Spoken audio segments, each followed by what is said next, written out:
Bonjour, chers téléspectateurs de TV Liberté, bienvenue dans Politique et Économie. Bonjour Pierre. Bonjour Olivier. Alors, aujourd'hui, nous allons interroger un citoyen qui nous arrive de la Confédération helvétique et que je remercie d'être venu jusqu'à nous, car la Suisse n'est pas tout à fait dans la banlieue parisienne, comme chacun sait. Il s'agit de Vincent Held. Vincent Held, je vous ai convié à ce micro. Vous êtes vous avez étudié l'économie politique et la finance aux universités de Lausanne, Saint-Gall et Bocconi. Vous êtes diplômé de Master of Science in Finance d'HEC Lausanne et vous travaillez dans les ressources humaines. Vous êtes cofondateur du site hr4free.com et vous avez écrit 2 livres. Un, c'est La Banque nationale suisse et contrairement à ce que peuvent penser nos téléspectateurs français, il y a des choses très intéressantes et certaines analogies entre nos banques nationales, notre banque centrale. Cet ouvrage, bref et clair, a le mérite d'aborder frontalement et sans détour un grand scandale de l'administration helvétique que les médias n'évoquent qu'avec des pincettes. Et celui qui fera l'objet de notre réflexion aujourd'hui, passionnant, tout à fait passionnant, je le recommande à nos téléspectateurs, Vincent Held, Chronique après la crise, chronique de l'émergence d'un nouvel ordre monétaire. Mais, encore un mot, chers téléspectateurs, sur la qualité de ce livre. Je vais vous faire envoyer des fleurs, peut-être même que Pierre vous critiquera, mais en ce qui me concerne, j'ai bien aimé parce qu'il rend accessible des choses difficiles. Le revenu de base universel, le problème de la crise financière et monétaire qui s'annonce, le problème de la data, la big data, de la ressource numérique, le problème du revenu de base universel, tous ces problèmes sont traités de façon claire en des chapitres courts et franchement, nos téléspectateurs, s'ils veulent prendre connaissance de tous ces domaines, ils auront là un outil extrêmement efficace. Alors, merci, Vincent Held. Merci beaucoup, vraiment. Et c'était le but de le rendre un peu plus accessible que le précédent. Alors, il est plus technique, plus difficile, mais alors celui-là, il est vraiment tout à fait passionnant. Alors, on va commencer par une chose. Vous vous situez après la crise. Je ne dis pas celle de 2008, nous sommes bien d'accord, mais celle qui s'annonce. Ça dépend. Parce que si vous regardez, il y a une de ces citations que j'ai découvert vraiment à la fin du livre, c'est celle de ce directeur général de McKinsey. Oui. Alors en 2009, il expliquait qu'avec les subprimes, on est entré dans la période de crise, dont la crise de l'euro, etc. Et que quand on en ressortira, le système économique sera totalement transformé. Que ce soit au niveau local, dans la structure du fonctionnement de l'économie, ou au niveau international, avec ce basculement du centre de gravité de l'économie mondiale vers l'Asie. Voilà. C'est d'ailleurs ce que souligne votre postfacier, si je puis dire, puisque oui. Le professeur... On a inventé le terme. Le professeur Philippe Laurent fait une postface assez géopolitique sur le basculement vers l'Asie. Ouais, il est très connaisseur de la Chine. Manifestement, oui. Oui. Mais l'intérêt de votre livre, c'est ça. C'est ce monde d'après. Le monde d'après la crise. Et vous commencez, assez paradoxalement, par nous annoncer non pas les méandres de la crise, les biais par lesquels elle va arriver, mais la convergence de 2 phénomènes. 1, l'intelligence artificielle. 2, l'effondrement monétaire et financier de la planète financière. Et tout ça va nous donner... C'est-à-dire, il y a plusieurs manières de regarder le problème. C'est-à-dire, on peut regarder l'aspect financier en disant oui, il y a des bulles gigantesques qui vont éclater fatalement et qui peuvent être maintenant déclenchées par des choses de plus en plus minimes, au fur et à mesure que c'est-à-dire, on tire sur l'élastique de la dette. Voilà, c'est ça.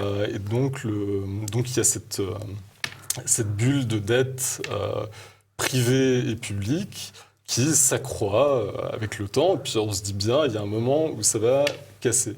Il y a une autre manière de regarder la question, C'est les progrès de l'intelligence artificielle, Voilà, c'est comme ça. vous le disiez. Et les deux convergents, alors, font un problème que vous signalez, qui est très important, me semble-t-il, Pierre, qui vous a frappé certainement, c'est qu'il n'y aura pas du boulot pour tout le monde, pour parler vulgairement. C'est ce qu'on nous annonce. En fait, Alors. c'est dans tous les journaux. Il y a des études complètement très alarmistes maintenant et qui sont dans les grands médias. Vous avez PricewaterhouseCoopers qui dit d'ici les années 30, enfin 2030, peut-être 45% des emplois du monde occidental vont disparaître potentiellement. Il y a en Suisse, la société de conseil McKinsey, elle dit de 1 million à 1 200 000 emplois vont disparaître d'ici 2030. Et ça, c'est relayé dans la grande presse suisse, typiquement la Neue Zürcher Zeitung, qui est quand même le grand journal de référence suisse. Et ça ne suscite pas de réaction. Donc il y a les gens qui restent sceptiques, qui pensent comment un truc pareil est-il possible. Et puis il y a les gens, je suppose, qui savent assez précisément de quoi ça parle et qui se rendent compte que ça pourrait être le cas, effectivement. Mais alors, quel métier serait susceptible d'être remplacé, du coup ? Ce qu'on dit, c'est toutes les tâches répétitives. Donc, typiquement, on pense tout de suite... D'ailleurs, quand on voit ces articles dans les journaux, à la télé, on nous montre toujours des bras articulés. Donc, on pense immédiatement à l'industrie. À l'industrie, à l'emploi industriel qui, effectivement, quand on regarde... C'est fascinant de regarder l'usine d'Elon Musk aux États-Unis, par exemple. Tout est automatisé. Chaque bras articulé a été programmé par avance et donc tout se fait sans intervention humaine du début à la fin de la voiture. Mais aussi dans le tertiaire, alors. Vous Et dites que certaines succursales de banque seraient susceptibles de disparaître. Il y a la question du tertiaire à laquelle on pense beaucoup moins. Oui, on n'imaginait pas qu'on puisse remplacer l'homme dans le tertiaire. Exactement. Puisque le phénomène de déversement qui avait été identifié par Alfred Sauvy, du primaire vers le secondaire et du secondaire vers le tertiaire, aujourd'hui, le tertiaire ne fournit plus d'emplois. Alors, je ne connais pas du tout cette c'est référence. la théorie d'Alfred Sauvy, ça. Mais alors là, non seulement il ne va pas fournir... il va continuer à fournir des emplois, mais ce qu'on nous dit, par exemple, dans le rapport Villani... Oui.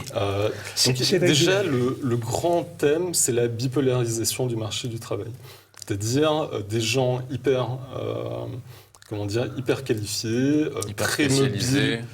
peut-être pas spécialisés, très mobiles intellectuellement, capables de changer de métier, de s'adapter en permanence au progrès de l'intelligence artificielle qui va continuer d'évoluer et de remplacer des métiers.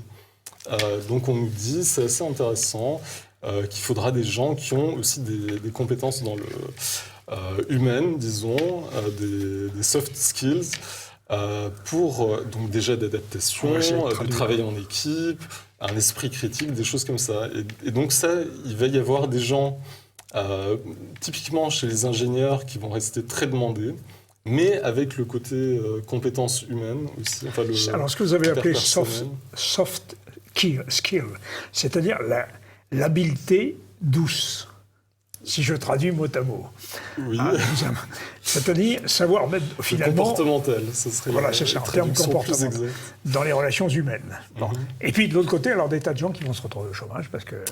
Et alors bipolarisation, d'un côté des gens très intellectuellement assez à la pointe, et puis avec sans doute aussi ce comportemental, et puis de l'autre côté des masses de gens... plus, alors on vous dit dans les services à la personne, des choses, du petit boulot dans l'idée. D'ailleurs, je viens de découvrir cette série Trépalium. Trépalium, c'est le vieux mot latin. Arte, où ils ont pris un cas extrême où vraiment les gens sont cloisonnés par une sorte de mur de Berlin entre les gens qui ont du travail et qui accessoirement sont mis sous une pression absolument incroyable et la masse de miséreux. C'est redoutable. Alors Trépalium, ça veut dire À l'origine, c'était un instrument qui servait à castrer les bœufs et les chevaux, enfin les taureaux et les chevaux. C'était des piquets dans lesquels on les enfermait. Et puis, ça donnait travail. Non, mais ça veut dire torture aussi. Voilà, Voilà. C'est aussi la thèse de la série. Voilà. Alors, maintenant, on va... Donc, face à ce dualisme profond, vous avancez... C'est pas vous qui proposez, mais vous faites la recension d'une solution. C'est, alors il faut prononcer le mot, revenu de base universel. C'est moins une solution que le catalyseur, en fait. Mais ça a été théorisé, en fait, dès les années 80, que le revenu universel permettrait de déstructurer tout le monde du travail. De casser le droit du travail. Ah bah sûrement. Et ce qui est assez comique, d'une certaine manière, c'est que ça a été fait par des marxistes, ou des néo-marxistes, ou je sais pas comment des gens de gauche, quoi.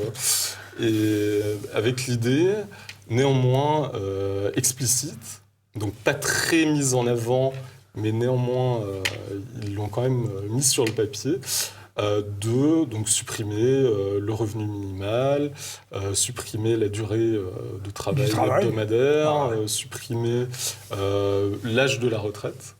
Ah oui, puisque ensuite ils auront une indemnité même.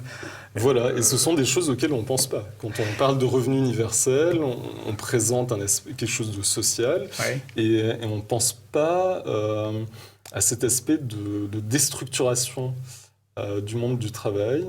Mais en réalité, vous avez dit les marxistes. Par exemple, Professor Standing en Angleterre est un marxiste avéré. L'idée de revenu universel est reprise aussi par Jeremy Corbyn. Corbyn est un travailliste de gauche. Et par Emmanuel Macron. Et alors Macron reprend cette idée, mais aussi Dominique de Villepin, Christine Boutin, pour des raisons sociales. Mais la grande industrie s'intéresse beaucoup, et la finance aussi. Comment dire en fait, j'accorde, je suppose que c'est assez clair quand on lit le livre, assez peu d'importance à l'aspect politique. C'est-à-dire, il y a l'aspect technique, c'est-à-dire des banques centrales qui disent face à la prochaine crise financière, ça risque d'être tellement compliqué que la seule solution sera de mettre en œuvre ce qu'ils appellent l'hélicoptère monétaire. Alors, on va parler de l'hélicoptère monétaire. Mais vous dites quand même ceci, l'arrivée annoncée du revenu de base universel sera l'occasion de faire travailler gratuitement une partie de la population. Alors là, vous approfondissez tout de suite quelque chose. Donc, comment on peut... alors, premièrement, ça c'est un ancien vice-président de la Banque nationale suisse qui l'a dit d'une manière, avec une brutalité totalement sidérante, en comparant ça au service de travail obligatoire des nazis. Donc il a dit dans un grand journal suisse, ça n'a suscité aucune réaction à ma connaissance. Donc c'est déjà un signal assez fort. Et puis c'est dit... c'est proposé par notamment le think tank du gouvernement français, France Stratégie, qui dit en échange de travail bénévole, on pourrait donner quelques droits sociaux ici et là. Et c'est quelque chose qui est porté par Cédric Villani, qui parle de personnes de bonne volonté, donc des bénévoles, qui viendraient s'occuper des personnes âgées, typiquement dans les hôpitaux, asiles psychiatriques et autres.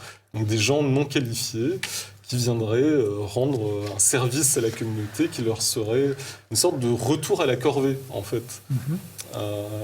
C'est-à-dire, ça pourrait être sous la forme d'exemption de loyer, de taxes.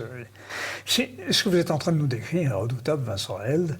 Et je note aussi que parmi les grands partisans de cette logique du revenu de base universel, il y a Klaus Schwab, qui est quand même le patron fondateur du Forum de Davos. Oui, c'est quand même très gros. Je me suis demandé comment personne ne relevait ça. C'est vrai que quand on voit Guy Standing, donc qui professe une sorte de marxisme, il y a une rhétorique marxiste, il s'inscrit dans dans une lutte contre le capitalisme de rente, je crois qu'il appelle ça. Oui. Et qui se retrouve à Davos en train de vraiment, on lui déroule le tapis rouge, il dit des énormités sur le plan économique par moment et personne ne le reprend. Il avait une tribune, je crois, de 40 minutes pour exposer ses thèses à Davos. Et à Bilderberg, on ne sait pas exactement ce qui s'y passe. D'où le mythe Bilderberg. Oui, bien sûr. Mais un homme comme, par exemple, Henri de Castres, l'ancien patron d'AXA, membre du comité de surveillance d'HSBC, et ancien directeur du Bilderberg, d'ailleurs. Oui, absolument. Il est toujours, en tout cas, membre, en tout cas. Et bien, lui aussi est pour le revenu de base universel. Voilà, il dit c'est loin d'être idiot. Oui, il le dit, en effet, vous citez. Voilà. Et justement, il prêche à un parterre, nous dit-on, d'assureurs et de banquiers. Il dit ça fait ricaner certains, mais arrêtez ça tout de suite, c'est pas du tout aussi idiot que ça en a l'air. C'est redoutable. D'où l'idée, en fait, que... Mais après, il y a deux écoles. On peut se dire soit toutes ces histoires d'intelligence artificielle, c'est un peu exagéré et ça n'existe pas vraiment, soit ça existe vraiment et il y a un énorme potentiel de restructuration de l'économie, mais qui est difficile à apporter sans un changement radical et brutal éventuellement. Et je pense justement que la crise serait l'occasion de ce changement. Alors nous allons nous faire un changement, c'est-à-dire que nous allons faire une pause et reprendre le fil de la discussion qui me paraît magnifique transition. Très intéressant.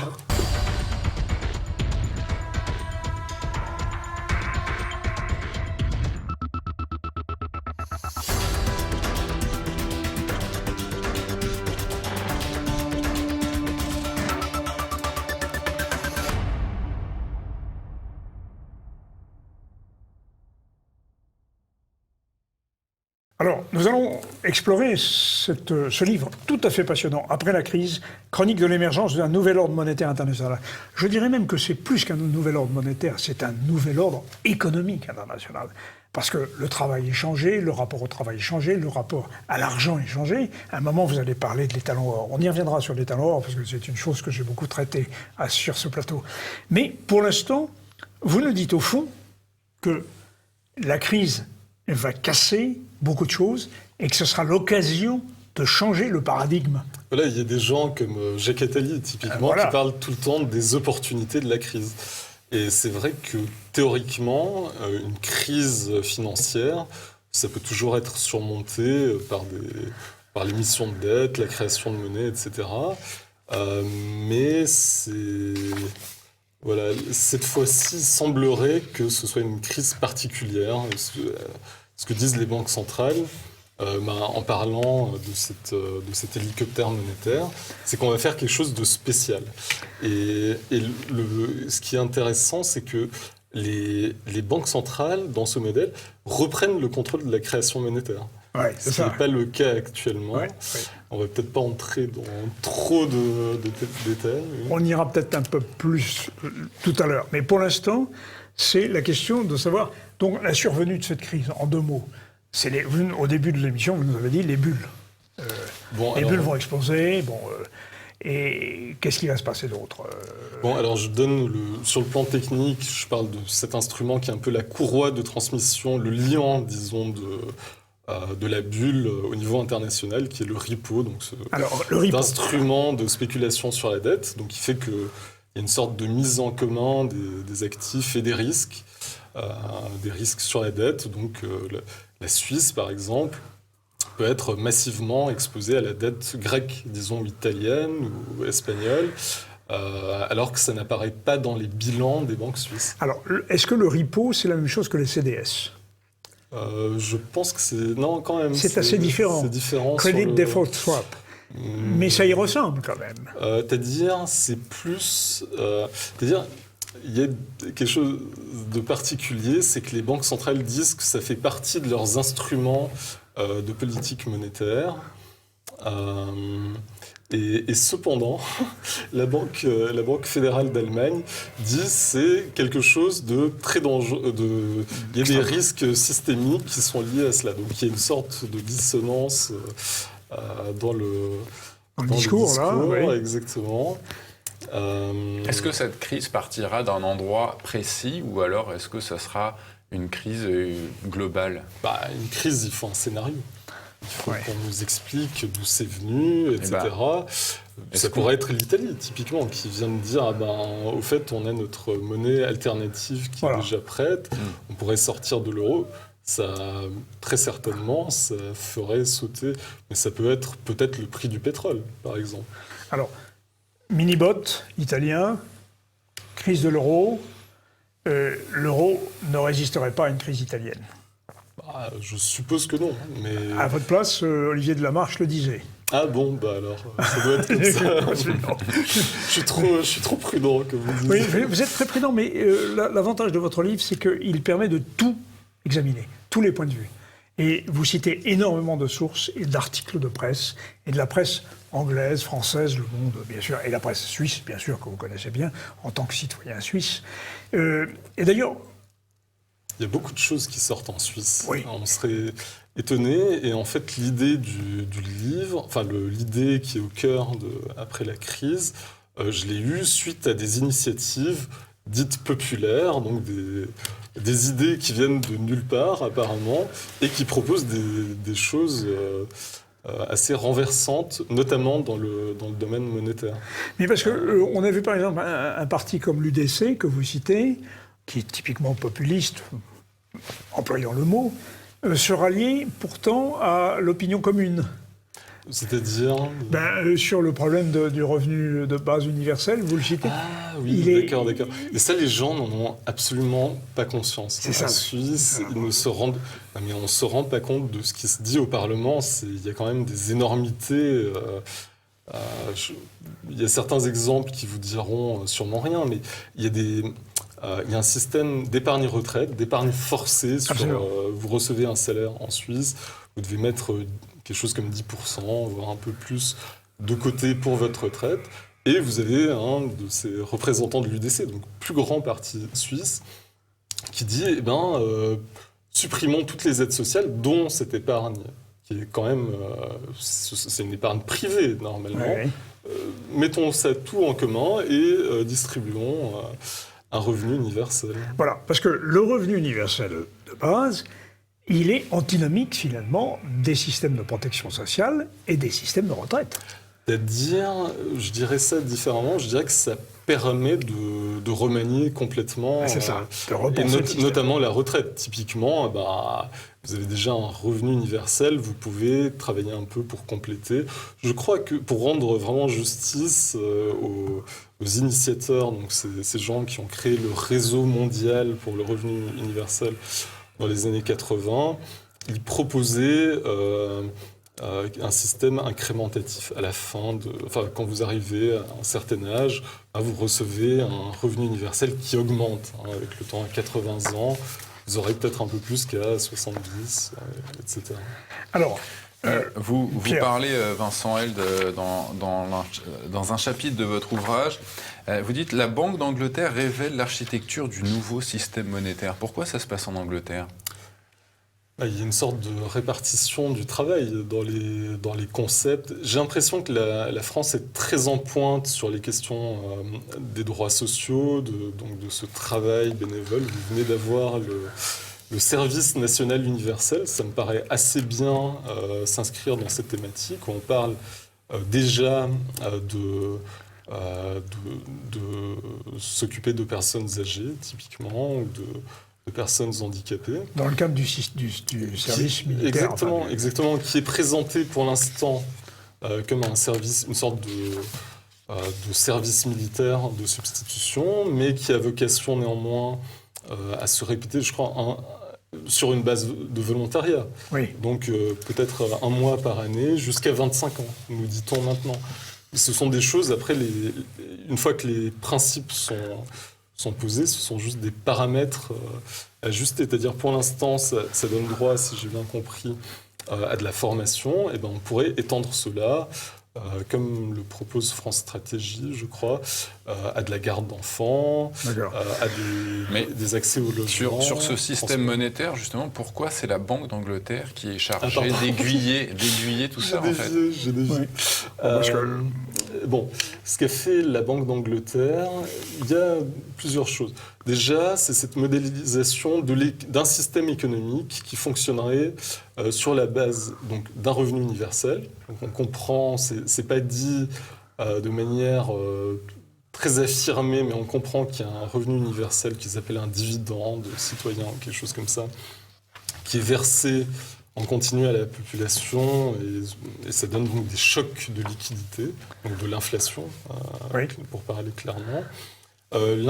La gestion de l'inflation devient donc une priorité de la Banque centrale, ce qui est déjà le cas théoriquement, mais bon, ça reste très abstrait vu qu'il n'y a pas vraiment on ne voit pas vraiment particulièrement d'inflation.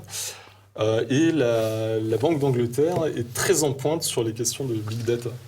Ah oui. Mais pour le monde occidental, c'est-à-dire le monde occidental avance sur la pointe des pieds, alors que la Chine, par exemple, ne se gêne pas pour dire ils sont dans le big data. Alors, il faut quand même préciser pour nos téléspectateurs que le big data, la grosse donnée, c'est-à-dire c'est l'ensemble de ce que nous fournit comme information, les réseaux sociaux, les liaisons numériques, qui sont comme une mine à exploiter. Et cette exploitation peut aller dans le sens de la connaissance, évidemment, des besoins sociaux, des besoins économiques. Elle intéresse considérablement les groupes industriels, je ne me trompe pas, mais elle présente quand même un risque énorme de contrôle de la vie des personnes, de la vie privée. Et alors nous parlerons tout à l'heure probablement de la santé, mais puisque on abolit les régimes sociaux et qu'on remplace ça par le régime, l'indemnisation générale de tout le monde, il faudra aussi que les gens se montrent dociles à un certain nombre d'injonctions qui me paraissent relever du Big Brother numérique, là. Bon, de toute façon, la possibilité de surveillance, je ne vais pas dire totale, mais très poussée, elle est déjà là. Donc après, c'est qu'est-ce qu'on en fait. Mais l'exemple concret, je pense que ça va être accepté. En fait, le contrôle sur les aspects financiers, je pense, va être accepté. Pourquoi ? Parce que la prochaine crise financière, pour diverses raisons, peut-être on revient dessus tout à l'heure, va réduire la taille considérablement du secteur bancaire. Le secteur bancaire va être maintenu à une taille beaucoup plus modeste et plus raisonnable peut-être. Et plus raisonnable. Il y aura tous les arguments pour le faire, de toute manière. Et comme la création monétaire va être reprise en main par les banques centrales, on va beaucoup moins fonctionner sur du crédit, comme c'est le cas actuellement, que sur du cofinancement. Et quand c'est votre argent qui est prêté à telle ou telle personne, vous allez peut-être plus facilement accepter le fait qu'on évalue la solvabilité de ladite personne par tous les moyens. C'est quand même dangereux, hein, c'est quand même très dangereux que vous ayez la connaissance de la solvabilité de vos concitoyens. C'est-à-dire, je suppose que ça va être automatisé et qu'il y aura une sorte d'anonymité dans le verdict de solvabilité. Et ça peut être anonyme alors ? Je pense que Oui, c'est vrai, c'est une vraie question, mais je ne sais pas. C'est pas moi qui suis en charge. Non, mais vous nous faites un état de cette information. Mais la surveillance par rapport aux questions de solvabilité, je pense que ça va être accepté. Parce que c'est notre argent. C'est-à-dire, où est-ce qu'on va placer notre argent ? Ça sera dans des projets comme ça.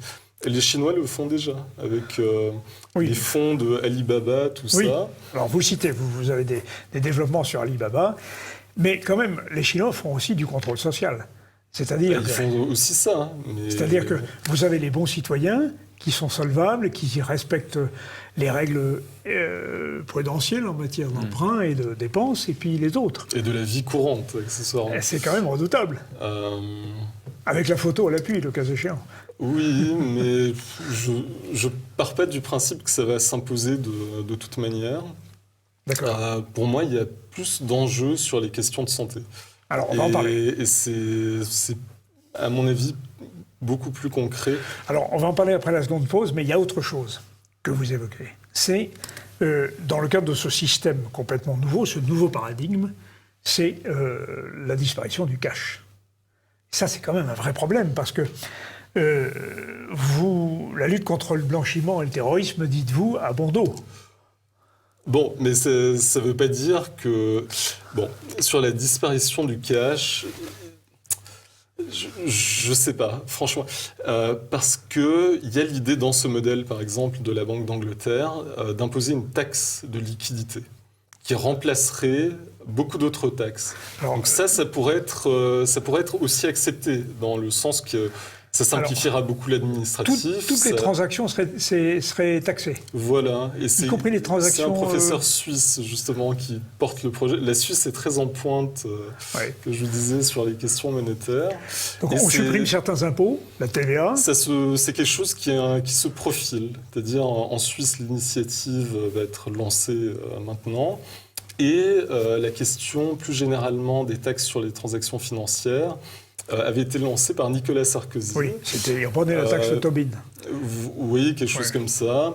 Suite à la crise, ça avait été soutenu par Bill Gates, bizarrement. Alors, il y avait une déclaration du G20 favorable aux taxes sur les transactions, ou au principe d'une taxe sur les transactions financières, où Bill Gates était nommé... Mais officieusement, c'est pourquoi cette suppression du cash? Parce que vous dites que c'est pour simplifier... au niveau administratif, mais... Je ne l'affirme pas. Oui, vous citez, non, c'est vrai. Ça fait partie de ma prudence. Voilà, je ne vois pas au nom de quoi, en réalité, on devrait interdire totalement, parce que le gros enjeu, c'est évidemment l'anonymat sur, par exemple, ce qu'on achète au supermarché, et dont ce à quoi s'intéressent aujourd'hui les assurances pour dire est-ce que notre mode de vie est sain ou pas. Et au niveau européen, il y a un observatoire, comment ça s'appelle, des systèmes de santé, et observatoire européen des systèmes de santé, qui nous dit en fait qu'il privilégierait dans l'idéal une approche de la carotte et du bâton, donc c'est dit comme ça textuellement, avec l'idée de récompenser les bons comportements, de punir les mauvais, typiquement la fumée, l'alcool, trop d'alcool, la viande, je sais pas, le cannabis. Je sais pas. C'est ça la question. Mais du coup, après, remplacer le cash, mais par quoi après? Parce que comment les gens paieront? Bon, alors il y a eu peut-être ça peut éclairer le débat. Il y a eu un débat au Parlement suisse assez récemment où des parlementaires disaient, il y en avait qui déjà remarquaient que la Banque nationale pourrait à elle seule supprimer le cash, les billets de banque. Les billets de banque, d'accord. Que si 2 directeurs sur les 3 que compte la Banque nationale se mettent d'accord, ils peuvent supprimer l'intégralité des billets de banque. Et que par rapport aux crypto-monnaies, donc qui est aussi un sujet que vous traitez abondamment discuté aussi au Parlement suisse, finalement, en définitive, une crypto-monnaie, 1000 francs en crypto-monnaie, cela correspond à 1000 francs sur un billet de banque. Donc on parlera plutôt d'une dématérialisation de l'argent liquide. Dématérialisation de la monnaie. Et alors, on revient à l'hélicoptère monétaire. C'est cette monnaie qui serait distribuée par l'hélicoptère. Ça tomberait sur les citoyens comme ça. Et au fond, puisque déjà, sur ce plateau, nous avons largement parlé du quantitative easing, la Banque centrale européenne donne massivement aux banques, fabrique de la monnaie au profit des banques. Pourquoi ne pas la fabriquer, disent les tenants de la thèse du revenu de base universel, au bénéfice des gens qui ne travailleraient pas à cause justement de la révolution numérique et à cause du changement de paradigme économique. Alors, c'est ça l'hélicoptère monétaire. D'ailleurs, c'est ce qui est dit, le lien entre hélicoptère monétaire et crypto-monnaie est fait, par exemple, dans la presse américaine, où on vous dit, en fait, les crypto-monnaies seraient un très bon moyen de mettre en œuvre cet hélicoptère monétaire. Sauf que, et vous le dites d'ailleurs, que ce seraient des crypto-monnaies nationales, et pas libres, pas indépendantes, comme le Bitcoin, par exemple. Exactement. Donc elles seraient fabriquées par les banques centrales. C'est ça. Ouais. Donc c'est toute la thématique des monnaies, ils appellent ça dans le domaine des banques centrales, des monnaies digitales de banque centrale. Alors nous allons faire une nouvelle pause, parce qu'évidemment, nous nourrissons nos téléspectateurs d'informations massives qui sont toutes dans votre livre. Hein. Et encore une fois, Vincent Held, même si vous avez été assez sévère, notamment sur la destruction des modèles sociaux, votre propos dans le livre, c'est de rendre les choses claires, c'est de comprendre que la crise économique combinée à l'intelligence artificielle, au numérique en général, va modifier complètement les structures. C'est-à-dire, j'essaie de dégager les grands enjeux Voilà. qui, pour l'instant, passent complètement en dessous des radars. Et Donc, je ne dis pas il va se passer ça ou pas. Bon, le revenu universel, ça me paraît assez clair. Les crypto-monnaies, ça s'insère dans le cadre d'un nouvel ordre monétaire international. Donc, c'est aussi assez clair. En revanche, tous les enjeux sociaux qui gravitent autour de ces questions, il me semble qu'il y a de la marge de manœuvre. Alors à TV Liberté, nous voulons que ces choses-là soient dites, hein, puisqu'elles sont tues par ailleurs, eh bien nous les disons. C'est magnifique. Grâce à vous. et à vous. Alors, nous allons faire une pause et nous allons aller sur ce nouvel ordre monétaire international en revenant sur la question de l'état-l'aurore.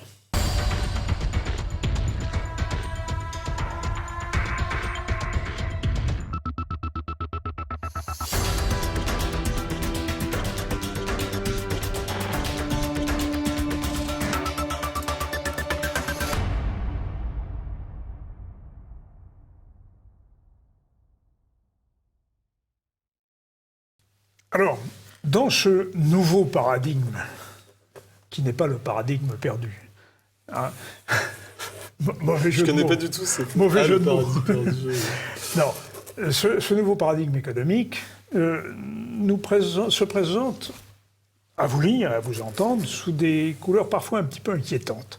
Mais il y a quelque chose alors d'assez curieux dans votre livre, c'est que finalement, on reviendrait, pour assurer la cohérence monétaire mondiale, à l'étalon-or. Vous l'évoquez ça, et vous évoquez surtout le fait que 71, la fin de la convertibilité or du dollar par Nixon, voulu par Nixon, a créé la domination des banques, a créé les déficits publics et a créé la financiarisation de l'économie. Et vous montrez qu'au contraire, l'étalon-or pourrait nous permettre de revenir à un peu plus de sagesse, moins de pouvoir pour les banques, et éventuellement, vous évoquez tous les pays qui sont en train de constituer leur stock d'or, la Russie, la Chine. C'est passionnant. Alors ça, c'est nouveau, ça. Oui, c'est pas tout à fait nouveau, vu que c'est quand même une tendance depuis quelques années, et surtout depuis les subprimes. Oui, c'est ça. Depuis les subprimes, tout le monde essaie d'accumuler de l'or, sauf peut-être en Europe occidentale ou comme ça. Néanmoins, l'Allemagne, par exemple, a rapatrié une fraction de son or, et puis elle dit, bon, c'est bon, on a fait ce qu'il fallait. Sur l'endettement public depuis 71, c'est pas directement l'abandon de l'étalon-or qui a créé ça. C'est-à-dire, indirectement, oui. C'est-à-dire c'est quand même un choix. Et bizarrement, les États-Unis ont commencé à s'endetter massivement après leur retrait du Vietnam. Donc il n'y avait pas vraiment une cohérence narrative dans cette... et ça peut donner l'impression qu'il y avait un but en réalité d'expansion de la finance alimentée par la dette publique. Mais là, il faudrait expliquer plus. Mais j'ai une hypothèse, c'est que l'or a un effet restrictif de toute manière, sur l'effet d'expansion monétaire. Exactement. Donc ça peut jouer, ça. Donc il y aura une cohérence entre le retour à une forme, dit-on, d'étalon or et une restriction de la taille du secteur bancaire avec une idée de lutte contre l'inflation. C'est-à-dire on va retomber sur ce que vous disiez tout à l'heure, sur la surveillance des individus, mais en réalité également des entreprises, par rapport aux crédits octroyés. Donc, en ce moment, la BCE, enfin la Banque Centrale Européenne, crée déjà d'immenses bases de données pour que chaque crédit octroyé, chaque récipiendaire d'un crédit va être identifié de façon unique. Et donc, on aura d'énormes bases de données avec des informations très détaillées, nous dit-on, sur chaque crédit qui permettront d'évaluer précisément la situation et le risque. Et il y aura donc des recoupements avec le big data, que ce soit à partir des flux de...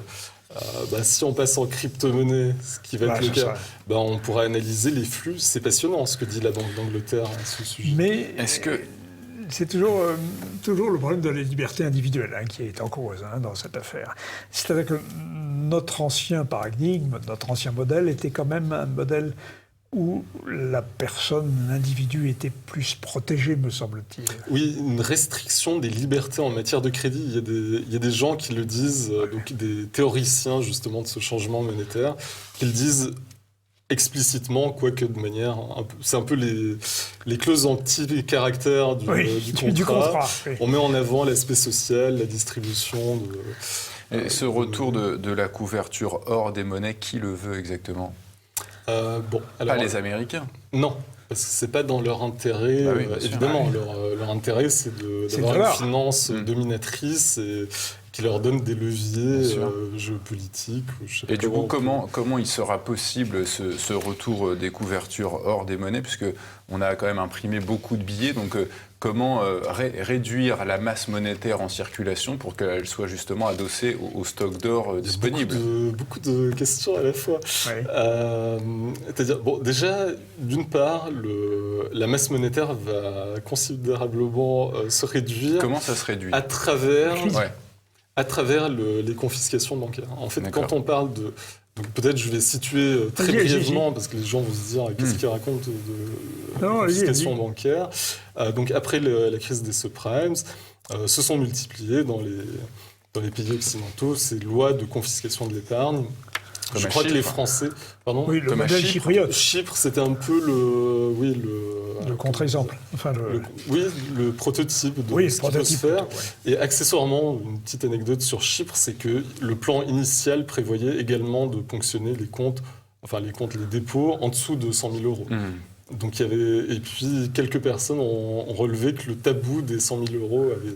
Parce que quand la presse française a parlé de confiscation bancaire, elle a dit mais il y a cette garantie de 100 000 euros. En fait, ça paraît moins évident que cela. En Suisse, c'est assez connu maintenant que ça n'existe pas. Le terme existe vaguement, mais dans le... Donc là, il s'agit de voler le vol par les banques du dépôt de leurs clients, c'est ça ? C'est-à-dire... Vous parlez de vol. C'est un peu brutal, ça. Non, mais quand les Chypriotes se retrouvaient devant la banque et qui tapaient à la casserole avec des casseroles sur les vitrines des banques, je crois que c'était violent, là. Oui, ça peut être violent, c'est pas faux. Le vol, en fait, il y a une philosophie évidemment derrière. Dès qu'il y a des lois, il y a toujours une sorte de philosophie sous-jacente pour justifier. L'idée, c'est de sauver les grandes banques, parce qu'on dit les grandes banques, ça serait tellement horrible qu'elles meurent, etc. Et donc, je crois que ce qui risque de se passer, c'est que les petites banques meurent au profit des grandes. Par exemple, Deutsche Bank. Qui est en train de faire faillite, là, apparemment. Qui vaut peut-être... sa valeur boursière, c'est peut-être 20% de sa valeur de bilan. Donc c'est déjà la cotation était à 6 euros. Le titre était à 6 euros ces jours-ci. Exactement. Ouais, donc ça a dégringolé passablement. Et bien cependant, Deutsche Bank est déjà en train de parler d'un nouveau système monétaire sur la base d'un crypto-euro. C'était l'année dernière, ils ont sorti une étude. Eux vont survivre, parce qu'ils sont too big to fail, ils sont trop grands. Trop gros et pour ils sont, si vous voulez, ils sont en train de prendre le tournant de la blockchain. Donc, si vous voulez, la petite banque qui aura eu sa gestion vertueuse et tout ça, elle ne sera pas adaptée, en réalité, pour le monde de l'après-crise tel qu'il... Parce qu'elle n'aura pas les moyens d'entrer dans le système de la blockchain. De toute manière, techniquement, elle ne pourra pas. C'est trop cher, c'est trop coûteux. Mais je vois que l'Europe, vous signalez dans votre livre, l'Europe fait des recherches sur la blockchain. Mais en vue d'une crypto-monnaie... Elle les fait depuis beaucoup plus longtemps qu'elle ne le dit, en fait. Ou en tout cas que... J'ai rien trouvé avant, je ne sais pas, 2017, 2016, 2017... Déjà en 2013, nous a-t-on dit, après coup, il y avait déjà des projets. Mais au final, c'est assez normal, parce que il y a un nouveau modèle. Dans le domaine financier, de toute manière, c'est lié à une réorganisation de l'espace monétaire international. On peut peut-être revenir aussi là-dessus. Oui. Donc il y a une part d'inévitable, si vous voulez. Il y a une part d'inévitable. Est-ce que vous êtes fataliste? Vous n'avez pas l'impression dans le livre? Bah non, sinon ça sert à rien d'écrire pour... Bon, après, pour se faire mousser et puis dire, bah, vous voyez... Alors, il y a une chose qui est aussi intéressante dans ce que vous dites, c'est que le marché du crédit va se trouver modifié par l'évaluation des personnes grâce à la data, grâce à la ressource qu'on peut obtenir par le numérique. Des personnes et des entreprises. Ou des entreprises. Mais là, je suis beaucoup moins performant sur les entreprises. Ouais. J'ai plus de peine à m'imaginer exactement. Mais les géants du web, et notamment Facebook et Twitter, vont commencer aussi à rentrer dans ce domaine monétaire et financier. Ah ben, Facebook, vous Ça y est. ne pouviez pas mieux tomber, là, avec leur nouvelle crypto-monnaie, Voilà. Libra, qui était lancée à Genève, d'ailleurs. Tiens. Et qui est en discussion maintenant avec la Banque des règlements internationaux, la BRI, voilà. oui, oui. Au niveau, donc ils sont au niveau des banques centrales, il y a les banques centrales, et puis il y a des géants de la tech, nous dit-on, dont Facebook, les autres, j'ai pas pour l'instant réussi à savoir qui c'était. Mais Facebook, c'est très intéressant, parce que ça rejoint cette notion de cofinancement. C'est-à-dire, on pourrait avoir un compte, ça pourrait devenir une sorte de vitrine, Facebook, d'un système bancaire dématérialisé. Oui, mais votre chapitre s'appelle « Nouvelles technologies financières, des enjeux éthiques et sociaux explosifs ». Oui. Bon, c'est quand même un jugement de valeur, là. C'est juste. Et vous citez le docteur Laurent Alexandre, « L'intelligence artificielle est en train de tuer la vie privée parce que nous sommes totalement transparents pour l'intelligence artificielle. Redoutable. Alors, par exemple, Facebook va pouvoir donner des indications concernant votre santé. Oui, alors là, voilà, c'est vrai que la limite, c'est tout ce qui touche à la santé.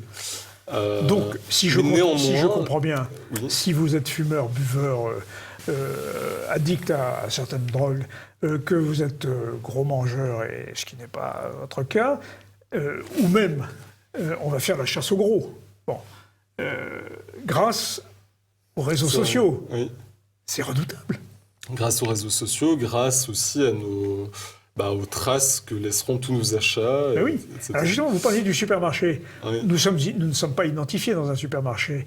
Nous n'avons pas la structure de nos consommations par le supermarché, mais sur Internet, les commandes Internet il y a et ces les cartes cookies. maintenant de fidélité. Ah oui, les exemple. cartes de Donc fidélité. ça fait déjà un moment. Voilà. ça Alors, me avec semble les cartes de fidélité, vous êtes identifié comme gros mangeur ou gros buveur d'alcool. Sans doute. Vous achetez beaucoup de bouteilles de whisky, donc vous allez être pénalisé. Et ce qui est intéressant, c'est que Facebook a commencé il y a de cela quelques années à faire des recoupements, tant sur les aspects financiers, donc entre les données que eux voient, les images, les photos, etc., les conversations sans doute, et les comptes bancaires de leurs utilisateurs. Et même chose, et là ça a de quoi un peu faire grincer des dents avec la santé. Oui. C'est-à-dire, ils ont sorti subitement aux États-Unis cette information que Facebook était en train de recouper les données utilisateurs avec les données médicales. Ils étaient en train de sortir les dossiers qu'ils avaient engagé un médecin pour faire le tour des hôpitaux, nous explique-t-on, et pour avoir accès aux dossiers médicaux, les médicaments, les pathologies, et donc recouper cela avec les informations que l'on met en ligne. Donc c'est pas quelque chose à quoi on penserait a priori que Facebook pourrait servir d'outil de diagnostic médical. Mais l'Union européenne, là vous êtes sur la bonne page. Je suis sur la bonne page. L'Union européenne, elle, visiblement, a l'air de penser que c'est une source d'information utile en matière médicale, étant donné que, tout à fait officiellement, dans son projet de dossier électronique du patient, on voit Facebook, Twitter, Instagram et que sais-je. My health, my data. Mais Ma santé, ces réseaux feraient tout ce travail au profit de qui, en fait?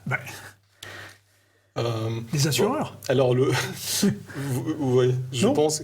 C'est-à-dire que ce que dit My Health, My Data, donc ce projet européen, c'est que l'idée est de créer simplement un marché de l'information médicale. Et en Suisse, une fois de plus, on est plutôt à la pointe de cette question, vu que c'est également sorti dans la grande presse, qu'il y avait des rencontres secrètes entre des membres du gouvernement et Google et des pharma. Est-ce que les gouvernements viendraient chapeauter tout ce système? Pas forcément. Est-ce qu'il y aura un cadre juridique qui viendra Il y a toujours un cadre juridique. Maintenant, à quel point on en est conscient, à quel point on est conscient de la portée de ces... La portée, elle est simple. Je vous donner un exemple. Vous commencez votre chapitre comme ça. Un habitant du Massachusetts a perdu son emploi dans une jardinerie parce que dans un dépistage, il s'est avéré qu'il était fumeur. Voilà, c'est le risque. Maintenant, les gens diront, c'est aux États-Unis, tout le monde sait que c'est comme ça. Et en oui, mais Europe, l'Union européenne en parle. Oui. Tout à l'heure, Vincent Held, vous disiez que avec l'arrivée de la robotisation, il y allait y avoir de moins en moins d'emplois. Mais justement, si une majorité ou une bonne partie de l'humanité est au chômage, comment est-ce que cette partie-là parviendra à acheter le reste de la production qui sera en vente? Alors, juste une réponse un peu le monde d'après que vous décrivez. J'ai l'impression que les éventuelles restrictions à l'emploi, ça va concerner justement plutôt les gens très performants et qu'on doit beaucoup former, etc. C'est-à-dire par rapport aux questions de santé. Je pense que ce seront eux qui seront le plus sous la loupe. Vous voulez dire que la population qui est précarisée, le précariat, comme dit, je crois, un auteur anglais, risque d'être moins contrôlé. Au final, moins contrôlé. C'est-à-dire il y aura moins d'impact, je suppose. C'est-à-dire que quelqu'un que vous devez vraiment former en permanence, etc., qui coûte au final, de ce point de vue-là, en qui vous investissez, je vois. Sans doute. Comprends. Et ça rejoint un peu cette série Trépalium où les gens font l'objet d'une sorte de contrôle social extrêmement poussé, assez cauchemardesque. Ça ressemble aussi, c'est pas la première fois que nous l'évoquons sur ce plateau, à Soleil Vert. Cette population ultra privilégiée de petits qui vit dans des cités protégées par des barrières électroniques et physiques, et une masse. Oui, il y a plusieurs films d'anticipation comme ça qui traitent d'une humanité séparée. Par les corps des mourants qu'on transforme en aliments pour la masse. Ah bon c'est Soleil Vert. C'est encore plus extrême. Voilà. Mais alors, on va terminer sur le revenu de base universelle, parce que c'est votre dernier chapitre.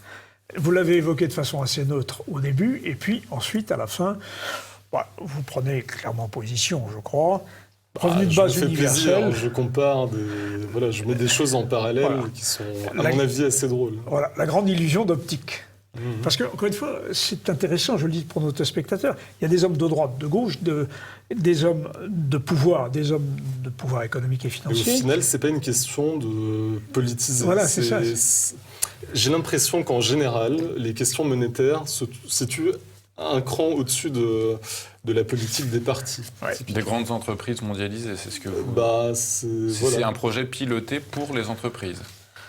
C'est l'impression que ça peut donner. C'est-à-dire, on se demande, par exemple, d'où viennent les financements de la campagne pour le revenu universel en Suisse. On voit qu'il y a des montants importants, de toute évidence, et puis ils sont là à dire, oui, on n'a pas beaucoup d'argent, et il faut, comme un mantra, comme ça, qui devrait... Est-ce que disait Olivier tout à l'heure, c'est pour faire travailler les gens gratuitement ? Bon, faut pas. Moi, j'ai pas. C'est ce que vous écrivez dans votre livre. Hein. Oui et non. Moi, des opportunités. C'est une citation. Ce sont des opportunités. C'est-à-dire le cœur de l'affaire, c'est à mon avis cette restructuration de l'ordre économique, comme vous disiez, pas seulement monétaire. C'est-à-dire une restructuration économique. D'ailleurs, c'est sans doute pas un hasard si c'est McKinsey qui est en pointe à beaucoup d'endroits sur les... C'est-à-dire qu'au lieu de restructurer une entreprise, On est en train de restructurer un système système économique global. en C'est-à-dire entier. qu'on n'agit pas au niveau micro, mais au niveau macroéconomique. Voilà. Et alors, dans votre chapitre sur le... Quand même, c'est intéressant, parce que votre chapitre sur la grande illusion du revenu de base universel, vous parlez de la campagne qui a été faite en Suisse pour ce revenu, pour l'hélicoptère monétaire, mais vous citez aussi la votation sur le sujet. Et là, sauf erreur, si je vous lis, les 3/4 des votants ont rejeté ce projet. Tout à fait. Et les gens... Les Suisses n'en veulent pas. Non. Bon, après, ça peut être plus ou moins bien présenté. Hein. Ah ouais. En Suisse, il y a un très fort sens des responsabilités. C'est-à-dire que quand une votation va dans le sens de plus de droits, plus de confort, etc., et qu'on dit aux Suisses, non, ça serait irresponsable de faire quelque chose comme ça parce que vous allez déstabiliser, eh ben, les Suisses ont un sens des responsabilités qui les pousse à dire, ah bah, nous nous restreignons nous-mêmes et donc nous renonçons à cela. Et c'était le discours dominant de la presse, comme quoi et les gens ne se sont pas rendus compte qu'au Parlement, eh ben, la droite, la gauche se retrouvaient finalement assez bien sur la question, et que les désaccords n'étaient finalement pas si importants que cela.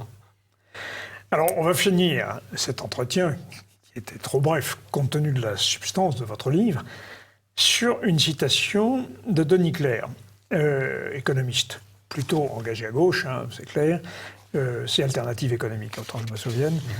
C'est la porte ouverte ce fameux revenu universel, au mini-job à 1 €, à l'auto-entreprise pour tous, à l'ubérisation généralisée. Chacun tentant de compléter ce revenu de base par quelques prestations pas trop chères pour que le client abonde. Est-ce que vous souscrivez totalement à ce point de vue ou vous le citez de façon neutre? C'est quand même un énorme risque. Un des rares critiques du revenu universel. Ouais. Et en plus, à gauche. Oui. Quoique, il y a des groupes de gauche radicales qui sont quand même, me semble-t-il, hostiles à l'idée. Je connais vraiment pas trop ces Mais Benoît Hamon était partisan dans sa campagne de ce revenu de base universel. Oui, et puis il a été aidé en pleine campagne par Bill Gates qui dit ah bah, la taxe robot. Et en fait, il y a eu un... C'est très intéressant la question de la taxe robot, après tout. Oui, faire payer les robots, oui. Oui, c'est-à-dire il y a eu un débat en même temps, je crois que c'était février 2017, donc juste avant l'élection, où il parvenait à la conclusion qu'en fait, on ne pourrait pas taxer les robots de toute manière, parce qu'on ne sait pas définir ce qu'est un robot. À partir de quand un algorithme est-il un robot, on ne saurait le dire, et donc on ne peut pas... Donc en fait, le débat a déjà été... Et ça se dit d'ailleurs le forum de Davos. J'ai vu une présentation très intéressante où il parlait de ça. De toute façon, on ne sait pas ce que c'est un robot, donc ça ne sera pas taxé. Et Benoît Hamon disait, soit on taxe les robots, soit on repousse l'âge de départ à la retraite. Vous voyez, il y a une sorte de... On retombe toujours sur les mêmes... Oui, mais l'alternative n'est pas idiote, même si je ne souscris pas à toutes les idées de M. Hamon, parce que de fait, c'est ça. C'est que si on ne remplace pas l'homme, il faut qu'il travaille, et plus longtemps, compte tenu du coût des régimes sociaux. Qu'en pensez-vous ? Je pense qu'il y aura je ne dis pas forcément que c'est... Oui, c'est ça. Je ne dis pas que c'est une bonne idée, mais je dis que malheureusement, on en est prisonnier. Voilà. Donc, qu'est-ce qu'on peut dire sur le... Donc, ce à quoi je voulais rendre attentif les gens, c'est que, justement, le revenu universel facilite le repoussement de l'âge de la retraite, qui est quand même une grande thématique qui revient régulièrement. Et il facilite la liquidation d'un certain nombre de couvertures sociales aussi, il faut bien le dire. Et ça, voilà, j'ai exemplifié avec des débats du Parlement suisse, de nouveau, qui sont un peu, voilà, où la gauche et la droite se retrouvent sur l'idée de dire avec un revenu universel, l'assurance maladie de base ne prendrait plus en charge que les pathologies les plus lourdes, les accidents les plus graves, et le reste serait à la charge de l'assuré. Eh bien, Vincent Held, merci. C'est un sacré changement quand même, auquel vous nous avez préparé avec votre livre, Vincent Held, Après la crise, chronique de l'émergence d'un nouvel ordre monétaire international et économique et social. C'est juste. Merci beaucoup. Vraiment. Merci Vincent Held, merci Pierre. Merci. Chers téléspectateurs, bien, à très bientôt, comme à l'accoutumée.